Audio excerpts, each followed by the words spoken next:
This is the Absolute Business Mindset podcast, created and hosted by Mark Hayward. This podcast will interview entrepreneurs, business owners, and people in their careers. We will delve into their journey to success, key life milestones, and go deep into their area of expertise. This podcast will inspire and educate with great guests. Get ready to learn from other successes and failures. Today we have Sue Knight, who is an NLP Master Trainer, author, coach, speaker, grandma, and cyclist. Hello, Sue. How are you today? I'm good, thank you. Yes, interesting times. Yes, we just had a quick chat before we came online, and so COVID has been massive for you. For like you were when I spoke to you originally, you were in France, and you've come back to the UK. Well, I live in France, so I've come to the UK when Okay. they relaxed the lockdown's been really extreme in France. Right. I think in comparison to the UK. And it was relaxed to allow people to travel over Christmas. So I took that opportunity to come to be with my eldest son and family. And as you're saying, we still don't really know when we'll be able to travel again. So fingers crossed you might be able to get back to France early next year. Hopefully. The plan was to get back before the end of December. Okay, so there's a few critical things at the beginning of January, but what will be will be. So okay, so let's go to your sort of upbringing. So your early experiences at school and sort of education, was there anything that you were particularly fascinated with? Was there any sort of direction your parents were giving you? I was fascinated with boys. What did my parents give me? Well, my dad died when I was quite young. But he was an example of somebody I never saw, for example, lose his temper. Right. So he gave me an example of somebody who was just completely, he was a good man. My mum gave me a strong independence. And I was brought up in Liverpool. So, that gave me a lot.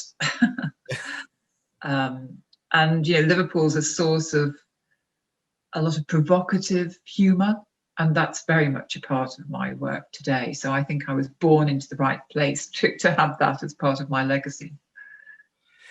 And what was it like brought up in Liverpool? So it's the cultural city of the UK. I never thought about the cultural side. I just liked the wild side. So I grew up, I was a teenager at the time of, all the rise in pop music, Beatles. It was an incredible centre of music. Exactly. So it was quite a remarkable time to be there. Fantastic. So and sort of your upbringing, was your parents pushing you to any sort of career? Did they try and direct you? It doesn't sound like you would listen to them, but did they try and direct you? I don't know. Well, my father, I was too young really for him to do that. But he gave me a great interest in sort of general knowledge. I wouldn't say I could win any quizzes with that, but that was, and he gave me a love of being where you are. So, he would always say that you don't need to travel abroad, which I do a lot, but he would say you don't need to travel abroad because there's so many places to explore in the UK. Yeah. And he would do that, very much explore. My family had a real union background, so he was a trade union organizer. My mother became a union organizer, cousins. So, I went down a very different path. He just wanted me to do something worthwhile. My mother wanted me just to do something worthwhile rather than have this passion for music and life, really. That was so things she tried to rein me in, but didn't succeed particularly well. So I left Liverpool when I was 20 and went to London. Okay. And I'm not sure in the sort of chronologically how this works, but one of your earliest roles that I could see was International Computer Limited, where you were a trainer. Yes. So I started when I went to London. I worked in the engineering training school for English Electric. So I was a lecturer at their training school, teaching technical stuff, right, which was tedious. saying the same things about computers. Although I mean, it gave me a great grounding in computers, which were very different then. Yeah. But eventually they were taken over, or they merged with ICT, became International Computers Limited. And I had a great development of my career in that time with them, to eventually becoming one of the trainers in their management and people and sales and training team. So that was so they had a very sophisticated training program. I'd been through sales and the technical side and software engineer, but that was where I was in my latter part of my career, was in this training department and doing some quite sophisticated stuff on behavioral analysis as a source of, as a basis for training, for example, with people like Peter Honey, who some people might have heard of. He very much developed the learning cycle and so on. And did that give you good grounding when you came to London? Because it sounds like, because if you were in sales and you're in computing, and so it gave you a breadth of experience and a breadth of understanding of I different got areas. that in London and around London. So I came to London to join them. So that was when that kind of work developed for me, an incredible grounding, because by the time I left them, the work that I've been doing with them was very sophisticated in comparison with what many companies were doing. So I had a great edge in terms of what I could offer. And then we sort of start the NLP journey, which We has do. sort of taken or rest of your life. It seems to have been all consuming in so many different areas, as I did on the intro: author, coach, speaker, master trainer. So let's go back to the start. Just tell me, for the people that don't know on my audience, what NLP stands for and what it is. Okay, it stands for Neuro Linguistic Programming. So it's a study of the way that we speak, the structure of our language, and the way that we program ourselves to get the results that we get. The real intention of NLP is to study the difference between those people who excel in what they do and the rest, to find out what's the difference that makes a difference between the top people who are top of their game, outstanding performers. And the basis is that they cannot tell you how they do what they do. So NLP is a way of studying what they do to be able to discover that, which they learn about then if you happen to share it with them or they're interested to know. And of course, then it's been extended into coaching, so it can be used to study how people get not good results as well, if people get stuck, for example. But essentially, it's the study of excellence, and it's a study which is really key. And is the aim to study the people that are excelling and then help other people to excel? Is that the process to raise other people? I mean, the aim is to study. I mean, when the founders of NLP studied people who are outstanding in the world of psychotherapy, that's how it got that association with therapy. But I mean, it can be used in any realm at all. And they wanted to be able to reproduce what they considered and other people considered to be outstanding results that those therapists they studied achieved. And even though those therapists were very aware, very skilled, they couldn't explain what it was that set them apart from some of the rest. So that's the goal, is to be able to study for yourself. And it could be yourself, it could be you do something exceptionally well and you think, wow, that was lucky, how did I do that? I hope I repeat that. But rather than rely on hope or a guess, it's about being able to achieve consistency in the results that you want for yourself and you achieve. Now you can then, having got that for yourself, you can then teach that to other people. That's what I expect my delegates to be able to do, to get those consistent results of a particular effect for themselves, but also to be able to impart it to other people as well. So we've got Richard Bundle and John Bandler and John Grinder. John Grinder. So they were the starting point of NLP, and they were the founding fathers, let's say, of it. But essentially, for them and for you, it's the analysis stage, which is is really important to actually understand and analyze the individual, the person that's excelling. But I what would I'm say, interested. rather than, I wouldn't use those words exactly. I Oh, wouldn't say understand and analyze. I would say study okay. and reproduce, because there's a tendency with those words for it to be assumed to be quite an intellectual process, and it's a whole body process. I mean, one of the most effective ways of modeling somebody is to kind of get into their way of being, for example, hang out with them. I mean, some of the key people I've modeled is the word that you'd use in NLP to do that studying. Key people I've modeled. I mean, you can model people in a moment, but some of the key people I've modeled, I modeled for years. Okay. And what I found interesting reading autobiographies, listening to autobiographies and biographies, is that a lot of the great people in history, and a couple of names spring to mind: Steve Jobs, Nelson Mandela, greats in our time and excelled in their area, their field, but equally their sort of private lives were pretty much car crashes because of their obsession with their career and their. How does that sort of fit in for you as a practitioner in Well, you don't NLP? have to take the whole package. Okay. So you might choose one, and it's very important to be very specific, very detailed in something you might choose from somebody. So, for example, you might take with Nelson Mandela, how did he, choose to manage his state, which I presuppose he did when he was in prisons for such a length of time. Steve Jobs, how did he get these incredibly original, innovative ideas, for example? So you choose a specific. Okay. Now, there is a risk that you'll get some of the other will rub off on you. That's why it's very important to choose people, whose values you do want to share, because you'll get some of that, but you concentrate on something. So it's not necessarily going to say, oh, I'm going to become Steve Jobs, but I would really like to have that creative ability, for example, that he had. And one of the people that I read that you've got a great admiration for is Gene Early. Is that right? Yes. So is that someone? He's a mentor, or is a mentor of yours?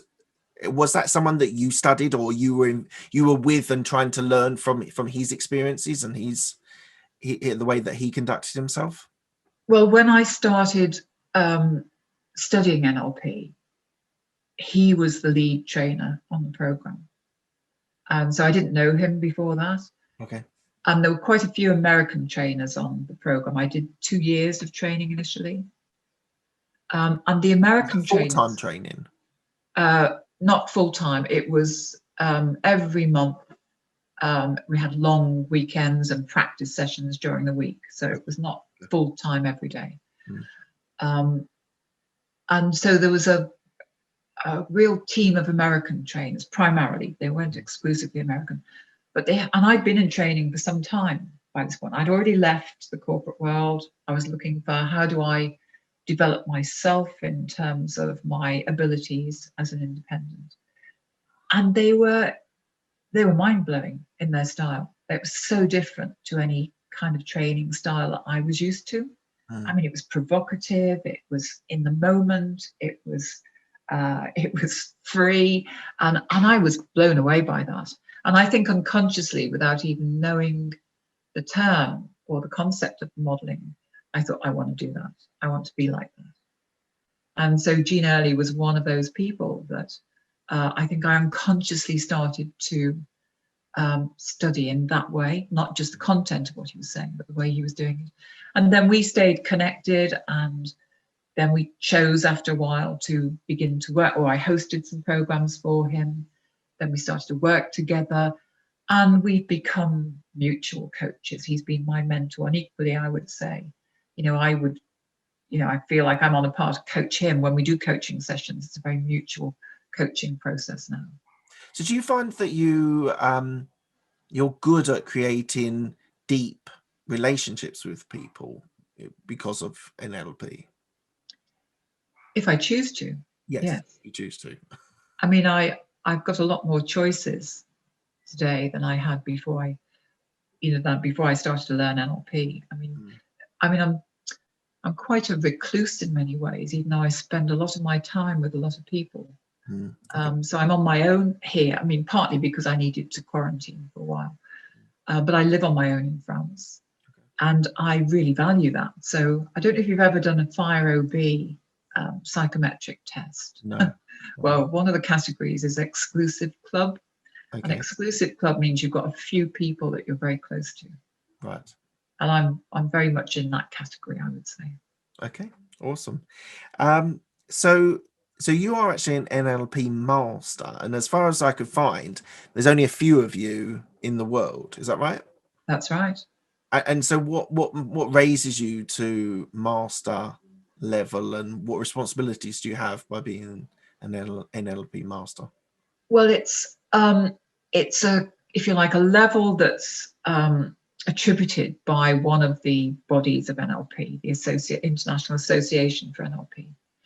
And their criteria have changed over time, but one of the key things was they wanted people in that category to be people who'd made a significant contribution, a unique contribution to the world of NLP, and to have had, a lot of experience in this many programs that they've done. But that significant contribution, unique and new contribution to the world of NLP, I thought was a very important factor.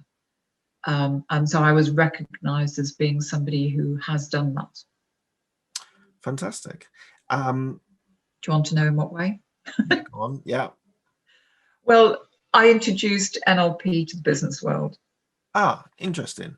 Okay. So, my book was NLP at Work, which has a deliberately ambiguous title, meaning it's NLP at work, the way things are at work in our everyday lives, but it's also at work, because the publisher who invited me to write that knew that I had a business background, and he wanted to be, and he knew that that was really leading edge at the time, and he wanted to connect the two together, and he knew that I was already doing that. I was bringing NLP concepts into corporates that I was working with at the time. Right. And that hardly anybody else had started to do that. So it's been translated into 27 languages, which is incredible. And just to delve a little bit into the whole piece of that it's at work, the book. I think you're on your fourth edition or fifth edition that you've fourth edition. Fourth edition. And what fascinates me is that using some of those techniques and using them in work, are you working with individuals, teams, whole companies? How do you sort of? It's been all of those things. Okay. There've been trends in that, though. So there was a time when I would say the majority of my work was coaching people individually, and those could have been directors in companies, and there was a time when working with corporate teams was a big part of my work, or designing programs for the whole of a company. But today, and of course it's been a big change since the COVID arrived, because I'm working online now. But the thread today is the open programs leading to certification for other people. So there are levels of certification that people can do. And that's been, that's just what I'm being asked to do. So that's where my concentration is now. So it varies over time. So doing online certification programs has been absolutely what I've been doing this year. Okay. And if you I'd just say something about the business bit as well, that that was, the kind of leading edge for me. However, you really only get these concepts if you get them personally, first of all. Right. And so if people think they're going to come in and learn how to conduct an appraisal or how to do an interview, they will, but that's not going to be the focus. The focus is going to be them learning their patterns and how to resolve issues for themselves, so that they are then an example of those things. It's like, for example, to be able to manage a team well, you need to be able to manage your inner team, first of all. Right. You're in conflict with yourself. How are you going to resolve conflict? So that's something I'm almost at the point of taking business out of. I call my practitioner a business practitioner, but I'm almost at the point of taking that out, because there's just a risk that some people will come thinking it's just for how you use it out there, when it's very much about how you develop yourself. Interesting. Right, take a step out of your sort of career. Just a sort of random question. Do you have a morning routine? Do I have a? Depends where I am. Okay. Because I can, well, I suppose this year has been different because I have, until now, I've been in France since March. Normally, I'd be in many different places in the world. Normally, I'd be in India at this time of the year. Here, well, there's one routine that probably persists if I'm at kind of a home, and that would be to make coffee. There's no elaborate meditation, reading, journaling. Put a pot of coffee on. Have A pot of coffee. No, it's got to be an espresso. an espresso. Okay, and that kickstarts you for the rest of the day, does it? It's just my time to think about the day, just to kind of come to. So that's important, reflecting. If I'm in France, I might then cycle. So I'll cycle in the mornings, Okay. not every day, but often. So time to just let things sort of unfold, I suppose is the word. It's important. And your keenness on cycling, it's interesting that you sort of, how long have you been sort of, it sounds like when I read your website, it was quite something you're passionate about. So how long has cycling been part of your life as a regular exercise and sort of? About 20 years. Wow. Okay. Amazing. Yeah. And that was all from being in France, or? No, not at all. That was from that was from my husband at the time, from wanting to join him in activities, and he was a cyclist. So I thought, well, I better learn how to do this, really, if we're going to do more things together. And so he got me. It was him cycling that encouraged me to take up cycling. And I probably took it on more seriously than he did eventually. I've got my bike here with me outside this cabin where I'm staying as well. Fantastic. So when we were talking about NLP, I got a quote from somewhere that I was doing your reading, and it says about analyzing strategies used by successful individuals and applying them to personal goals. I'm still thinking about the cycling. Sorry. Oh, sorry. Because you said it's. Sorry, I do jump around a little bit. You do. You certainly do. Because I mean, I've studied a lot about what makes a difference in cycling. Right. And I want to, sort of challenge stereotypes. So, I'm an older woman. There are many older women who cycle. But I think a lot of people, especially when I meet, for example, women in India, this would not be the usual thing to do, to go and cycle out. And I cycle alone a lot. Right. And I cycle, quite some distances at times. And so part of the, if you like, the coaching that I do, whether it's individual or with a group, is to challenge people's limiting beliefs. That's often the key to them finding their own potential.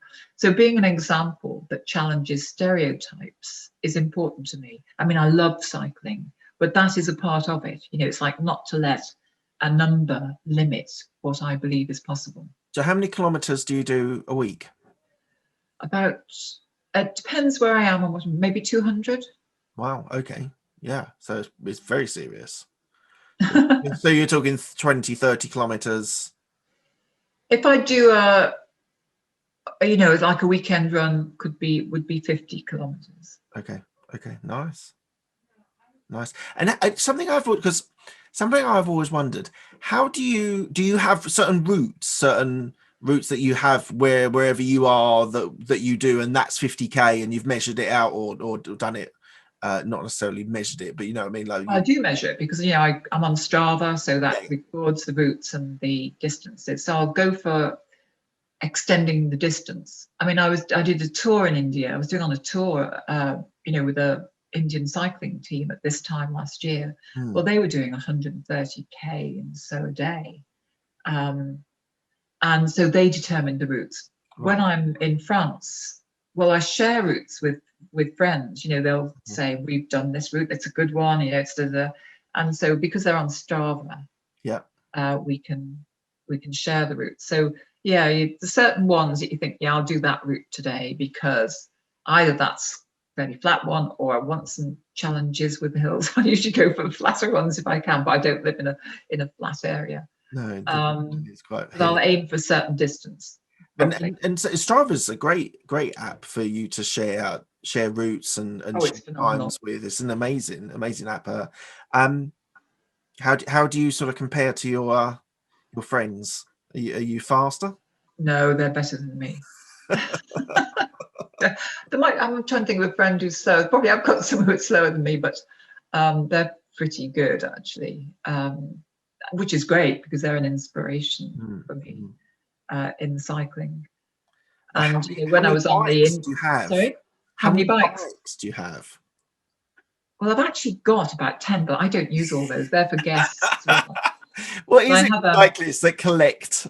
Yes, It's I've got a very nice bike with me here, but I have another bike on a fixed trainer back home. So when we couldn't cycle out in France, I was using Swift, which is an online app, which is phenomenal, to go into these virtual worlds. Yeah. So I have a bike for that, and I have like a backup bike. And have you got the Peloton? no, I've got one. You've got we use my own bike fixed on a trainer. Yeah. Because a couple of friends of mine have gone the whole hog and gone for a Peloton bike, and they say it's amazing. And the gyms that I used to use, not the one I go to at the moment, the one I used before, they would have on a sort of iPad size, and you could do set climbs around the world. Yes. And there would be like 3 or 4 climbs that you'd go from, I don't know, like Alpe d'Huez in France, and then you'd head to Italy, and then and it would be exactly the same. Exactly. Well, it's the same on Swift. So this year I've ridden in Central Park in New York. I've ridden around Halifax, into the countryside there, up Box Hill in London. So it's amazing. And then into the virtual worlds, which through volcanoes underneath. That's just it's escapism. It's a brilliant tool. Do you do the spin classes? I used to, but you see, with Swift, you get these routes, so it's not like the Peloton in that sense. But I used to do spin classes, cyclist dedicated spin classes years ago. But no, I just do my own spin classes these days. Well, that's fantastic. Okay, back to my question where I was going to ask about. It was a quote that I saw. I think it was on your website where it said that NLP is analyzing strategies used by successful individuals and applied to personal goals. Now, the slight difference. I don't think you saw that on my website. I did. I'm pretty sure I did see it somewhere. Tell me where it is then. I don't think I'd use it. Maybe you've forgotten where it is. The interesting point that I got from that explanation was personal goals, which is slightly different, because I know you said your angle was business and sort of. Yeah, that's why I would have said that. Okay, so it's personal goals. Slipped into somebody else's website there. No. I'm very careful. I don't Wikipedia. There's no way I'm getting anything on Wikipedia. I'm not quoting anything from there, and I only go to people's own websites. All right, let's move on then. So it's about choosing whatever the goals are for yourself, but it's like choosing something, an effect. So, for example, when I first witnessed Gene Early, who you mentioned, working, what struck me was that he was working with a group of about 100 people. And I felt that he was speaking to me personally.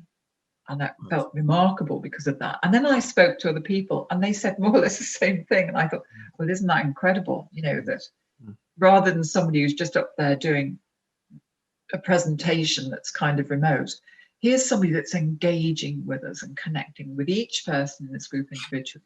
Yeah. And I thought, that's what I want to do. And that was unconsciously a goal that I set myself. But by being with him and studying him, there were many other things.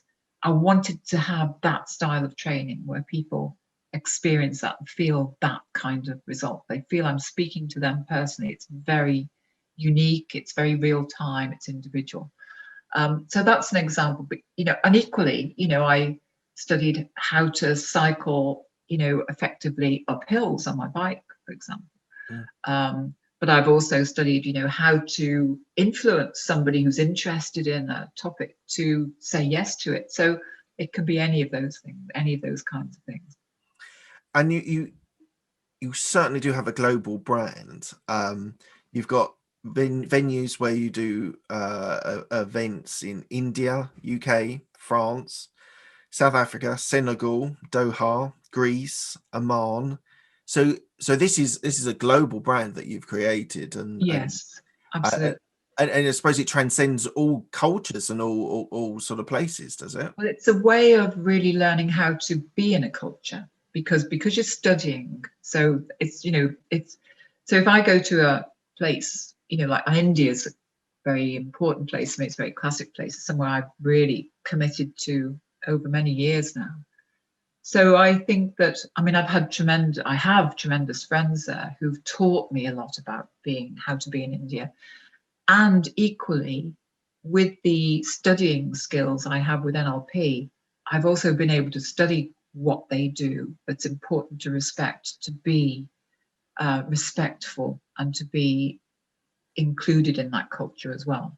So it's very valuable in that context of moving into different cultures, because there's such different things that are important that you don't get taught. Certainly don't get taught, like in France, you don't get taught this stuff in French lessons. And yet there are very fundamental things that when you watch and you listen, you think, wow, this is what people do, and it's very important. If I don't do that, I'm going to have people are going to take a different attitude towards me. That's absolutely fascinating, because my previous life, I worked for Big Four consultancy firms in global mobility. So corporations send in their employees around the world on assignments, etc. And this was less so recently. I suppose I slightly moved away from the pure global mobility, but there were cultural. So say someone was US and he moved to Dubai or China or something like that, they would give cultural lessons to that person traveling around, and that was an incredibly helpful, because the number of people that you speak to, because you help people throughout their whole 3-year span of being in a country, and they said that, like, obviously moving there and moving costs is obviously important, but actually understanding how you're going to embed yourself into a culture like China, for example, would be so important, so crucial for someone moving there for 3 years. I mean, there's such differences. For example, in France, you'd be much more likely to say, on the one wants, one would like, one is going, which is a very, what I would call a dissociated way of saying things. So, I would often encourage people in the UK to say, I want, I would like, I do. And I explored that, and it's got a very different meaning in France. It expresses that you're part of a community. If you say one does this, it means, we do this together. And so many things are, because I live in rural France, there's so many things that happen non-verbally that are an expression of connected community, which they're not in the language, they're not in the behavior in the same way. It's a real surprise to me if I'm, even though, I'm from the UK, but it's been a while since I've been here, past people, and they don't automatically say hello, bonjour. Oh, no. It's the norm in France, and it's very rude not to do that, to go into a shop or something. And I never got taught that in French lessons. And but the way people look. Sorry, I was just going to say, it's interesting. Like, I think it might be I'm making an assumption here, a rural thing, because when we spend quite a bit of time in Norfolk, and when we're walking the dog along the beach, a deserted beach where there's only half a dozen people on there, or walking through this Thetford forest, you walk through the forest and you see someone else there, you will always say hello, good morning. In London, there is no way you're going to walk down a street and a stranger. Of course, and you wouldn't in Paris. But however, I think one thing, like, you'd go into a bar in rural, and even if you don't know anybody, you would still say to everybody, Right. bonjour, monsieur, dame. Right. You know, Right. so you look at everybody, Mm. which that would not be the No, norm that's probably unusual. in places in the UK. So you split your time between France and India mainly.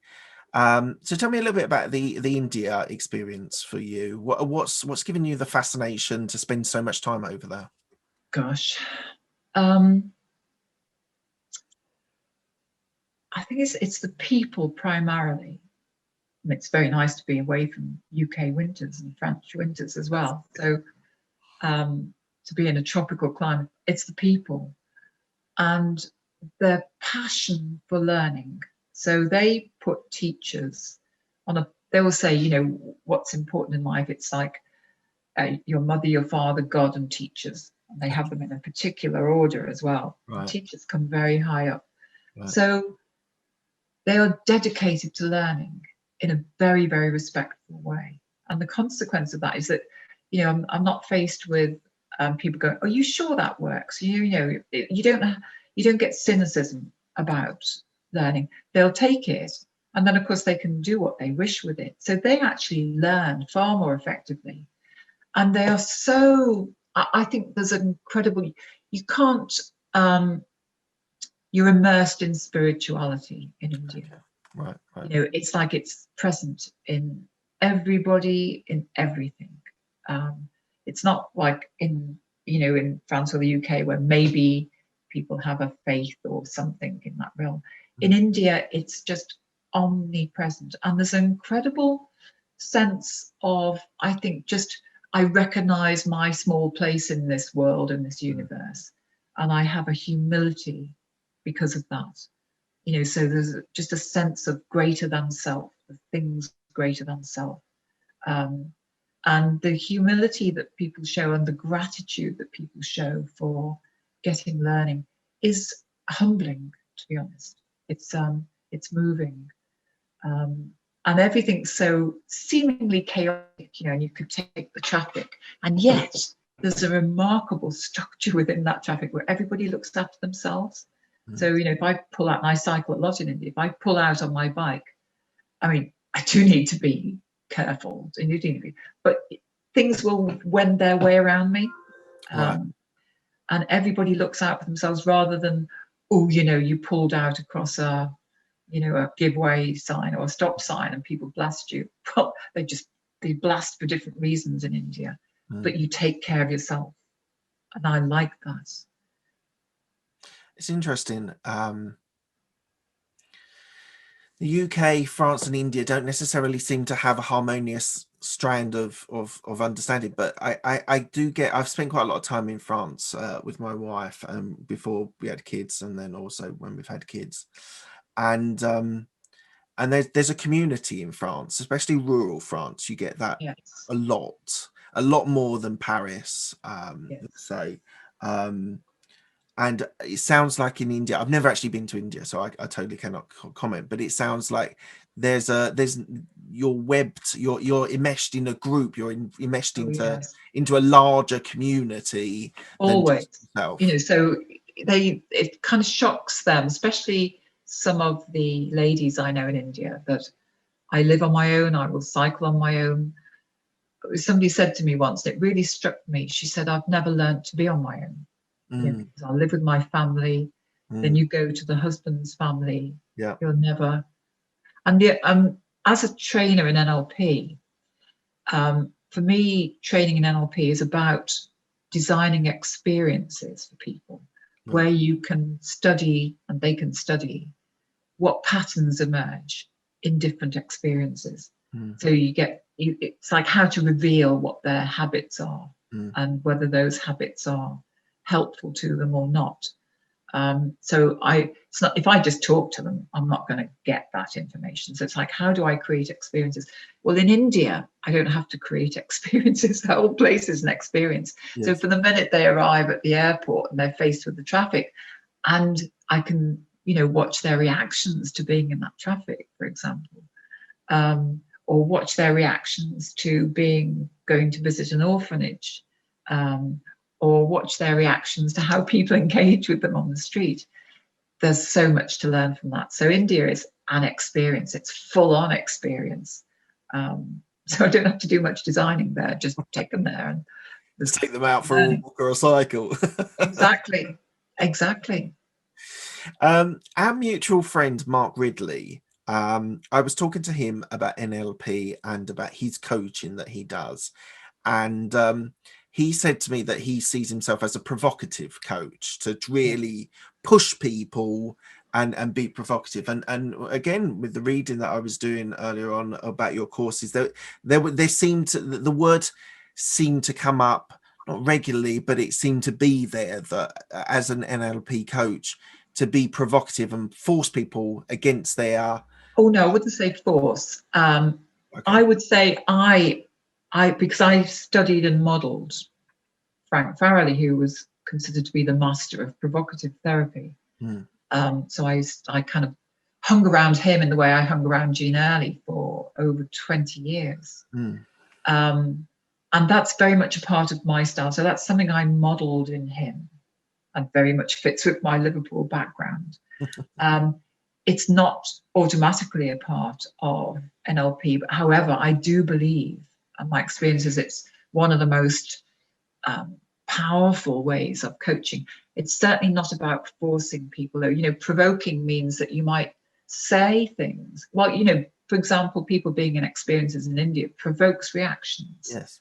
You're not forcing them to do that. True. So you might say things or do things almost tangentially that they are provoked in the sense of it triggers something in them. It's not about, people misunderstand the use of the word in that context. Are you trying to shock them? Not necessarily shock. You're trying to shake them a little, shake them in terms of perhaps set thinking patterns that they've got within themselves. I mean, you get people who always had plans to, do their own business, strike out on their own, for example, but they've never got round to doing it. They always stick with the comfort of. And so, a provocative question, as an example, might be, say, well, just how many good years do you think you've got left? And they might be, especially somebody who's procrastinated, might go, oh, they say they're 15, they might go, oh, I've got, 30 good years ago. No, realistically, come on, when did your parents die?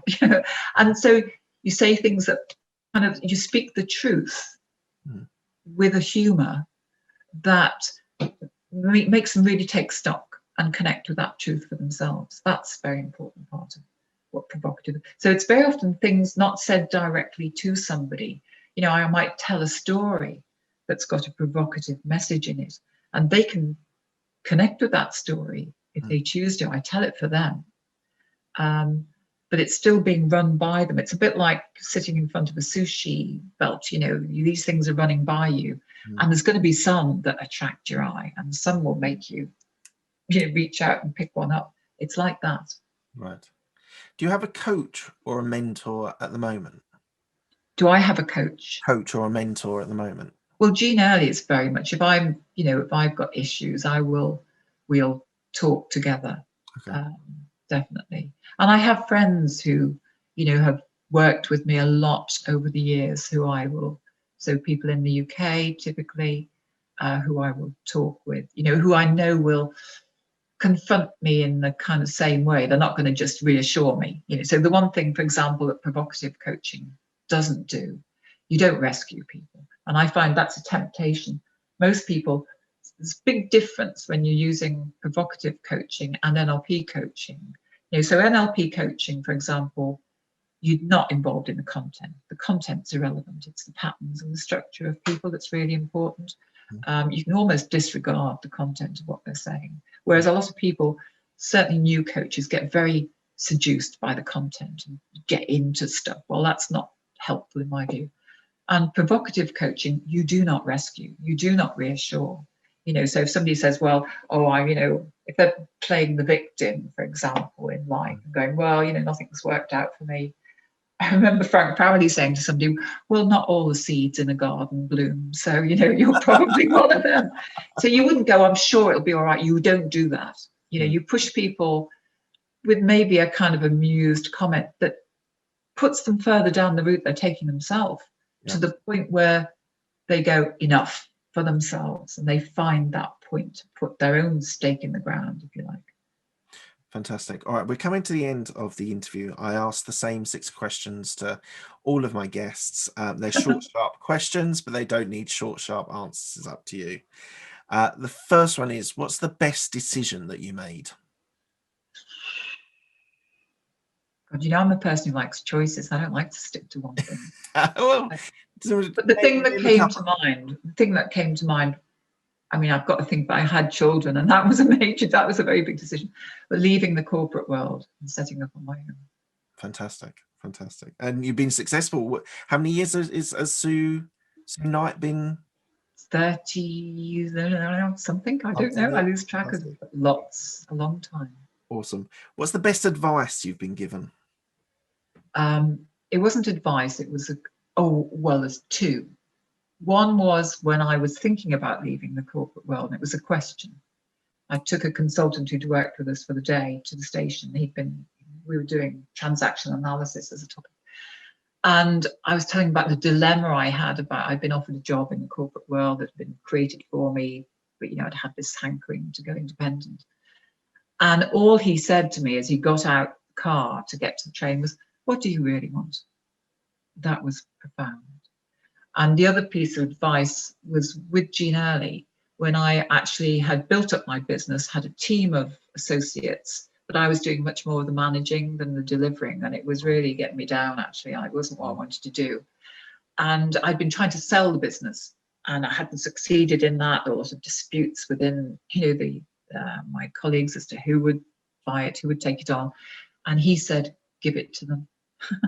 Give it to them. He said, "Give it to them." And did you?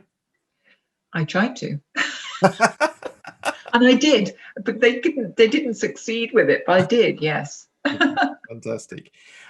We've covered a couple of people, but I asked the question, so I'm going to ask you again. Who's the person that's helped you most in your career? Oof, I can't stick to one. You know, well, my mother gave me such an incredible streak of independence and rebellion. Certainly Jean. Frank Farrelly, because of this humor, which is quite, you know, it's not standard, you know, it's not an NLP standard thing, but it's one of the ways in which people do identify with me, you know, that I have this particular, that's part of my style. So I owe a lot to Frank Farrelly. He was a genius, undoubtedly. Thank you. Do you have any regrets? No. Sure. Regrets. I don't really believe in regret. Fair enough. I believe that things I believe that things happen for a reason. Yeah. And that, you know, I also believe that, well, what is, what will be, will be. Okay. And there's no point, you know, I'm not to say I don't ever get hung up about things, but that's fundamentally my belief about life. Okay, cool. Thank you. What are you most proud of? My sons. We haven't actually touched on you being a grandma as well. My grandkids, but I don't feel they're directly my work, but they are. Obviously, they're amazing. But they based in the UK? Yes, 3 of them. Oh, fantastic. So do they come and visit pre-COVID, or will they come? Yes, in France, absolutely. So the whole place is absolutely perfect for them. But, you know, my sons, I did a TED talk one time, and I spoke about my younger son who's in New Zealand. And I think I always sought to encourage my sons to do what they really wanted to do, not to kind of impose my thoughts. Right. And I believe they have. Fantastic. Quite extreme things too. And as a parent myself, I've got 2 girls, 4 and 6. That's all we really want as a parent, is to give your children enough choices to be able to do what they really want to do. Well, I felt they got their own choices. I wouldn't have chosen for them what they chose. I mean, one son chose to be in the Royal Marines. All right, okay. And the other son chose to work in jungles and work with conservation of wild animals. And now he's learning to fly. It's a very different career. But I always sought to say yes to them. Excellent. Thank you. And what does legacy mean to you? It means creating and supporting communities around the world who share values that are to do with the well-being of everybody and the support of each other, kind of living together with kindness, with trust, with respect for each other. So the more people I can train and the more communities of people I can help do that, then I'll be happy with that. That is the best answer I've ever had for that question.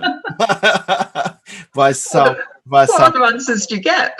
A lot of it is having an impact after I die and sort of making a positive impact on the world. And there's a lot of things that you said. It was just, you put it so eloquently. I often get it's often for their kids, whatever their business is, that it's ready for their kids, whether they buy, sell, or whatever they do with it. A lot of it is having an impact after they die. But no, it was you very eloquently put. But have you ever read anything by Paul Hawken? No. Will you look up a commencement address by Paul Hawken? And he talks about these bodies of people who, like underground, made a difference in the world, as part of the Industrial Revolution. Yeah. He's just got remarkable ways of expressing himself and thinking. For example, one of the things he says was, if the stars only came out, once every million years or 1,000 years. Actually, there was an event last night, wasn't there? Jupiter and Saturn. Yes. He said then people would come out and they'd all turn to religion as a consequence. But the stars come out every night, so people sit inside and watch the TV. So true. So true. I love that. And the last thing I ask everyone is, where can people find you if they want to reach out to you? On my website, through my website, or just go sue@sueknight.com. Perfect. Thank you so much, Sue. That's been totally fascinating speaking to you. Thank you so much for your time. I've enjoyed it. Thank you. Brilliant. Thanks.